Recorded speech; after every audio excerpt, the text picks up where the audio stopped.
Sejam bem-vindos, aventureiros do Fabulário! E esse é o nosso Fabulário Responde semanal. Isso quer dizer que você pode abarrotar os comentários aqui embaixo com perguntas relacionadas ao RPG e até perguntas que não sejam relacionadas também. Fica à vontade. Inclusive observações, correções e discordâncias também aqui embaixo. Então vamos responder as perguntas da semana agora!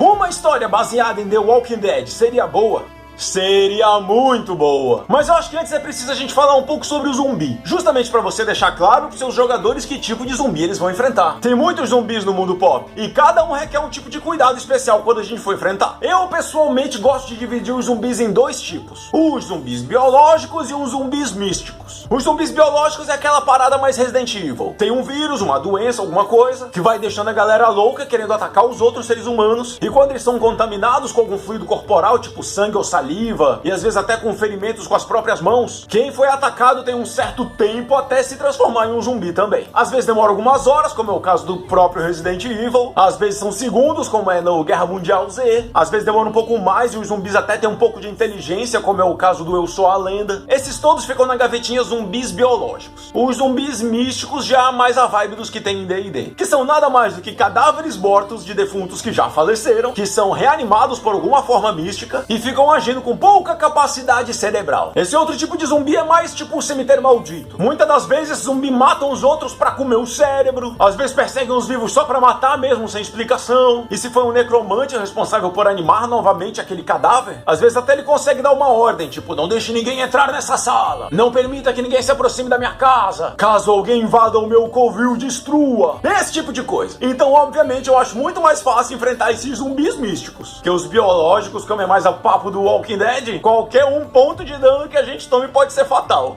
Tu faz tudo sozinho ou tu tem uma equipe?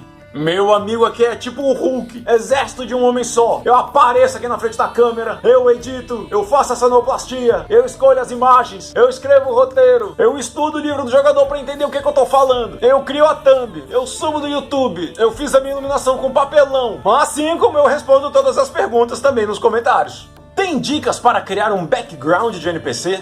Só para traduzir um pouquinho aqui, que não é todo mundo que tá por dentro desses termos técnicos. O background é basicamente a história do personagem. E o NPC é um personagem que não vai ser um jogador, vai ser um personagem controlado pelo mestre do jogo. Então a melhor dica que eu dou para criar a história de um personagem que vai ser controlado pelo mestre é: qual o objetivo de colocar aquele NPC na aventura? Se ele for um simples mensageiro que tá trazendo um pergaminho a cavalo, talvez não faça muita diferença ele ter uma história. Se for um nobre contratando os aventureiros para ir em busca de um item perdido, talvez não valha muito a pena ele contar a história dele, mas sim a história do item. No final das contas, às vezes não interessa muito a história que passou, mas sim a história que está passando nesse exato momento. Por exemplo, vocês seguem aqui o canal Fabulário e raras vezes eu contei alguma coisa de mim. Vocês não sabem o meu background, não sabem onde eu nasci, não sabem onde eu moro. Eu nunca falei no canal nem meu nome. E aqui entre nós, se você sabe o meu nome, esse é o maior segredo do canal Fabulário. Não diga para ninguém. E nem escreve aqui embaixo também não. Toda vez que me chamam pelo nome parece que estão brigando comigo. Poucas vezes na minha vida eu fui chamado pelo meu nome. E entre nós, eu gosto tanto quando me chamam de Fabulário, quando me chamam de Fafá, então,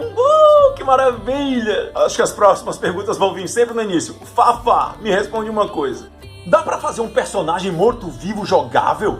Oxe, se dá. Tem umas regras pra jogar tipo com vampiro. No sistema de tormenta dá pra jogar com esqueleto. As possibilidades são muito grandes. Numa mesa que eu mestrei, que não era D&D 5.0, era o 3.5, tinha uma classe de prestígio chamado Guerreiro Morto, que um dos pré-requisitos é que o guerreiro tenha morrido. Então ele voltava à vida com umas partes meio esqueleto. Caso ele chegasse a 0 pontos de vida, ele desmaiava e depois de um tempo ele voltava normalmente. Caso ele fosse morto, depois de alguns dias ele voltava. Eu era um mestre e o jogador jogou com esse tipo de personagem. Foi uma maravilha! Eu nunca vi um grupo dormir tão tranquilo num acampamento. Imagina um esqueleto gigante com armadura e um machado vigiando vocês a noite toda. Nenhum inimigo ia querer se aproximar e fazer um ataque surpresa durante a noite. E o mestrando o Senhor dos Anéis? Pretende continuar? Pretendo sim. Pra explicar um pouquinho de como foi esse processo, eu vou colocar o vídeo no card aqui, caso você queira assistir depois, porque foi o primeiro vídeo que eu fiz no canal Fabulário quando começou a pandemia. Pra quem sabe, o canal Fabulário objetivamente era pra criar exclusivamente aquelas aventuras interativas. Mas a pandemia chegou, não ia ter como arranjar o estúdio, não ia ter como arranjar gente, não ia ter como arranjar câmera, não ia ter como arranjar nada. No desespero criativo eu fiz aquele vídeo, que foi um dos vídeos mais trabalhosos individualmente que eu já fiz. Demorou muitas semanas pra fazer aquele roteiro, demorou muito tempo pra filmar, porque ele quase não tem corte. É quase meia hora de câmera ligada e gravando direto, sendo que eu gravo 5 vezes, uma pra cada personagem. E na hora da edição, bater o time de todo mundo foi uma coisa que eu não sabia que era tão difícil até eu fazer. E falando como profissional, eu sei que aquele vídeo não é a proposta do YouTube. Sabe por que cada vez a qualidade dos vídeos que você tá vendo no YouTube estão cada vez menores? Às vezes é só um cara falando num fundo preto que não tem nem cenário nem nada. Porque o YouTube quer saber de produção, ele não quer saber de qualidade. O YouTube começou com uns videozinhos curtinhos. Um vídeo de 5 minutos no YouTube era um absurdo. Ninguém ia passar 5 minutos vendo YouTube. Depois foi aumentando, foi aumentando, foi aumentando. Hoje em dia a gente vê uns vídeos de 30 minutos e fica tranquilo. Mas toda a infraestrutura que eu uso é quase de um curta-metragem. Todo o trabalho que eu tenho não é feito para o YouTube. Ou seja, respondendo a tua pergunta, pretendo sim e eu quero que saia. Mas eu teria que passar algumas semanas afastado sem produzir nada no canal para conseguir produzir um vídeo naquele formato. E se passar semanas fora do YouTube, perde muito engajamento. E fora que o Senhor dos Anéis tem a parte 1 e 2. Dando continuidade, eu faria a parte 3. A parte 1 deu tudo certo. Tem bastante visualização, muito inscrito e o caramba 4. A parte 2 só tem 1/3 das visualizações da parte 1. Ou seja, muita gente viu a parte 1 e não viu a parte 2. Se eu lançar a parte 3, menos gente vai assistir a parte 3 do que assistir a parte 2 e assistir a parte 1. Ou seja, o que isso quer dizer? Se você quiser que eu produza a parte 3, a parte 1 e a parte 2 tem que estar muito bombada. Cabe a você compartilhar para seus amigos também. Assim como dar o like nesse vídeo, assinar o canal e ativar o sininho das notificações. Muito do que é produzido no canal é para você. Então apresente a nossa proposta para seus amigos e vamos aumentar o Fabuverso juntos. Se quiser mais produção aqui, tem que fazer o canal ficar melhor aí no YouTube. Fabulário, você pode falar um pouco mais sobre os 3 deuses principais do Fabuverso? Mas com certeza, levando em consideração que a gente só vai considerado como os principais porque eles são os mais antigos, não necessariamente os mais cultuados. Os 3 principais são Generin, que é o deus da criação, Karnog, que é o deus da destruição, e Maeris, que é a deusa da transformação. Ou seja, tudo que é criado tem um certo período em que ele se transforma até que ele é destruído. Seja o ciclo da vida, onde se nasce, cresce e morre, seja qualquer outro fator do universo. Tudo tem uma origem, uma transformação e uma destruição. Então esses 3, conhecidos como deuses reis supremos, deram origem a todos os outros deuses. Mas isso é assunto para eu falar um vídeo só sobre os deuses. Se eu já tiver feito, o link tá aqui em cima. Mas em compensação, se eu não tiver feito, vai ficar só o meu dedo apontado aqui para cima que nem um idiota. De onde você tira tanta inspiração para criar esses personagens? Cara da vida. Uma vez eu entrei numa loja de penhores que tinha um cara que era perfeito, um anão de RPG. Primeiramente que a loja dele já vendia tudo. No mesmo monstruário tinha uma privada, um revólver e uma galinha. Ele tava sem camisa e todo sujo. Ele nem levantou pra falar comigo. E como ele era baixinho e tava sentado atrás do balcão, ele parecia muito um anão. E ele ainda ficava me olhando com uma cara assim, falando meio grosso. É só você abrir os olhos, meu amigo. Mas é claro, como a gente gosta de criar alguns personagens mais fantásticos, às vezes é bom a gente basear, tipo, num herói da TV, num personagem de um filme legal, naquele cara do seriado que você viu e achou sensacional, aquele boneco de um gibi que você viu, aquele detetive do livro que você tá lendo. Tudo é uma inspiração. E se você quiser doses de inspiração, eu vou dar a dica fabulística desse vídeo. Tem um Instagram chamado Dois Perdidos no Tempo. Vou colocar o link deles aqui no comentário destacado. É uma galera nerd das antigas que manja muito, muito, muito. O design que eles usam é lindo. Eles contam as histórias dos personagens e versões que já tiveram. Não tenho nem como explicar. Segue lá, Dois Perdidos no Tempo. Vale muito! Já viu o sistema Terra Devastada? Só joguei uma sessão, mas achei muito interessante. Cara, já ouviu falar muito também. Diz que é um cenário excepcional pra ser jogado durante a pandemia. Tá aí, lembra daquela pergunta que o cara falou do The Walking Dead? Talvez o sistema perfeito pra jogar seja o Terra Devastada. Quais são os seus futuros projetos? Muito simples. Planejo que o RPG seja conhecido nos 8 cantos do mundo.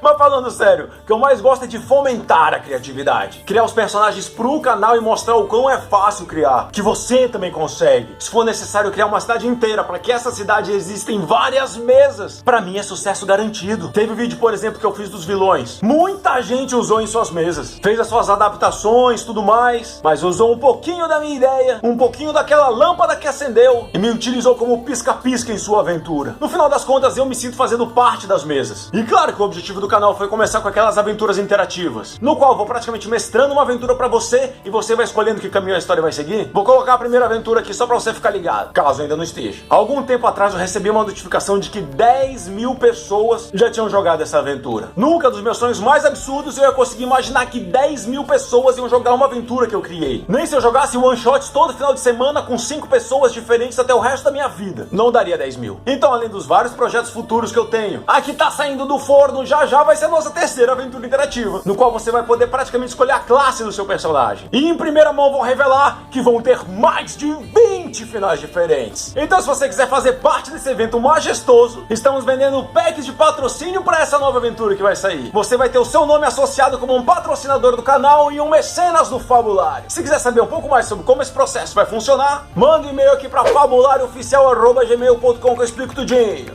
Mas já vou adiantando que a cada 10 reais de patrocínio, você escolhe que vídeo você vai patrocinar dessa aventura. Se doar 10 reais, você patrocina um vídeo. Se doar 50 reais, você patrocina 5 vídeos. E ano que vem a gente vai ter a proposta para fazer membros do canal, hein? Aproveita e já escreve aqui embaixo o que vocês acham. Que o canal Fabulário já merece uma lista de membros? Na sua opinião, o que é mais poderoso em matéria de combo? Multiclasse ou maximização de uma classe única? Cara, depende muito do que você quer. Quando é um cara que estuda o sistema e conhece todos os macetes e como fazer o personagem exatamente do jeito que ele planeja em sua cabeça, vale a pena uma multiclasse. Mas se você não vai se dedicar horas e horas e horas à leitura do jogo, ou se você não tem horas e horas pra se dedicar à leitura dos livros, ou os livros estão em outro idioma que você não conhece muito bem, aí vai de classe única mesmo. O que eu mais acho importante citar com relação a combo é que depende do nível. Às vezes eu vejo uma galera falar que eu começo numa mesa de 12º, de 18º, de 20º nível. Eu não sei se eu acredito não. O personagem mais forte que eu comecei jogando foi de 12º nível no D&D 4.0. E essa mesa foi um fiasco total, que a gente não entendia o sistema, nem entendia o que os personagens conseguiam fazer. Nem o mestre. Uma coisa que mais me inspira a criar o personagem é a história, o background e até a inspiração do que eu quero interpretar, do que normalmente o combo. Mas uma combadinha de leve não faz mal a ninguém.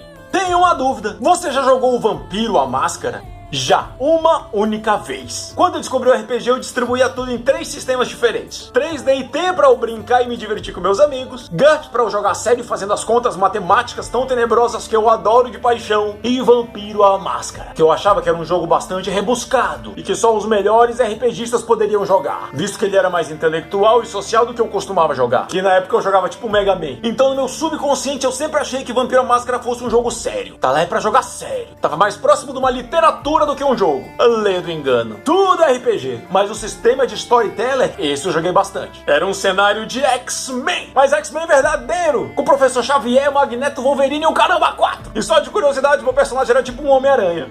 Um Warforged pode ser considerado um morto-vivo?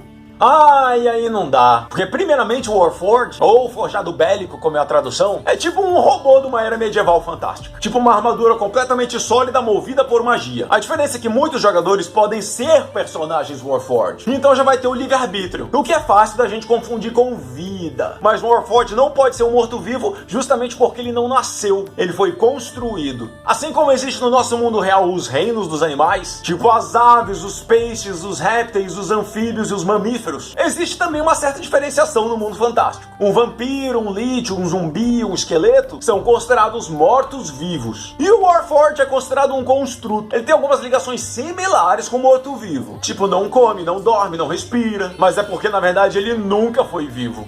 O que você acha dos combates em D&D que não usam os grids? Só a imaginação. Para quem não tá muito familiarizado com o termo também, grid é aquele mapinha. Hoje em dia tá muito mais fácil usar porque tá todo mundo jogando online. Mas eu dou certeza que eu joguei muito mais no teatro da imaginação do que com grid de verdade. Uma vez eu não só joguei, mas eu mestrei com um cenário feitozinho, que tinha um chãozinho, que tinha lava, que tinha ponte, que tinha casa. Foi uma experiência enlouquecedora. Mas a base do RPG é imaginação. Quando eu comecei a jogar, nem os dados eu tinha. Ou eu pegava emprestado com meu vizinho, coisa que ele era muito ciumento de emprestar, e com razão. Ou a gente pegava 20 papeizinhos, escrevia de 1 a 20, amassava todos e colocava dentro de um chapéu. Na hora de rolar o 20, a gente sacudia o chapéu, pegava o papel e abria. Esse papo de grid, eu só fui conhecer de verdade depois de adulto. A minha juventude inteira foi desenhando em caderno. Quando a gente usa o grid, a gente tem a possibilidade de fazer um jogo mais tático no combate. Quando a gente usa só a imaginação, ele dá um direcionamento mais narrativo pro jogo. Mas é aquele papo, tem gente que gosta de jogar com o grid como táticas porque gosta dessa parte, e tem outra galera que se bobear fica só imaginando as coisas que tá tudo tudo ótimo. O importante é jogar como a tua galera vai gostar de jogar. Vampiro versus Lich. Qual a sua opinião? Minha opinião é que é uma porradaria muito doida. Uma grande característica do Lich é que ele é um morto-vivo muito poderoso e todo esse poder está relacionado ao arcanismo e seus poderes mágicos. Já o vampiro é um morto-vivo que tem um poder mais social. Ele se passa por um humano, tem suas delicadezas, mas ambos têm essa necessidade de se alimentar de almas vivas. Se for para eu escolher jogar, eu prefiro jogar de vampiro. Se for para eu escolher que seja um vilão para minha aventura, eu prefiro um Lich. Mas se, por exemplo, for uma porradaria franca, fica difícil a gente decidir quem ganha. Por isso achei mais fácil decidir quem perde. Acho que numa porradaria entre os dois, quem perde é o vampiro. O vampiro não pode pegar sol. Se ele morrer uma vez, ele morreu pra sempre. Um Lich ia dar um jeito de colocar ele no sol, porque ele é mais inteligente e tem tempo. Já o Lich, se ele morrer, tem uma Phylacteia ali pra dar um save point nele. Mas se a gente for parar pra examinar bem, será que um vampiro poderia se tornar um Lich? Isso me dá grandes ideias. E espero ter esclarecido algumas dúvidas. Caso as dúvidas não tenham sido sanadas e você tem mais perguntas para fazer, a parte de comentários está aqui para isso. Eu sempre leio e tento responder o mais rápido possível. Então, mais uma vez, sejam sempre bem-vindos, aventureiros do Fabulário, e até uma próxima!